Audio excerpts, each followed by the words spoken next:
திருக்காட்டு தாங்கலில் பிள்ளையார் கோவில் முதல் தெருவில் பிரசித்தி பெற்ற ஸ்ரீ வரசக்தி செல்வ விநாயகர் ஆலயம் அமைந்துள்ளது. இங்கு ஆண்டுதோறும் விநாயகர் சதுர்த்தியை முன்னிட்டு ஊர்வலம் மற்றும் பண்டிகை கோலாகலமாக நடைபெறுவது வழக்கம்.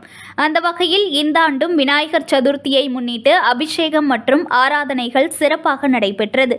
இதில் ஏராளமான பக்தர்கள் கலந்து கொண்டு சுவாமி தரிசனம் செய்தனர். இதனைத் தொடர்ந்து வெள்ளை சம்மங்கியால் ஆன 150 கிலோ எடை கொண்ட மாலையும் மொத்தமாக 400 கிலோ எடை கொண்ட பூக்களால் விநாயகர் சிலையை அலங்கரித்து இருந்தனர். இங்கு விநாயகர் சிலையின் உயரம் 10 அடியும் அகலம் 8 அடியும் கொண்டு வடிவமைக்கப்பட்டுள்ளது. தொடர்ந்து மாலையில் அலங்காரத்துடன் கம்பீர தோற்றத்துடன் வரசக்தி விநாயகர் ஊர்வலமாக வந்தடைந்தார். இந்த ஊர்வலத்தில் பொதுமக்கள் விநாயகரை தரிசனம் செய்து தங்களது வேண்டுதலை நிறைவேற்றினர். இந்த கோவிலின் சிறப்பு, வேண்டிய வேண்டுதலை வைத்தால் கண்டிப்பாக நிறைவேறும் என்பது ஐதீகமாக உள்ளது என்பது குறிப்பிடத்தக்கது. News1 தமிழை லைக் பண்ணுங்க, கமெண்ட் பண்ணுங்க, ஷேர் பண்ணுங்க, மறக்காம சப்ஸ்கிரைப் பண்ணுங்க.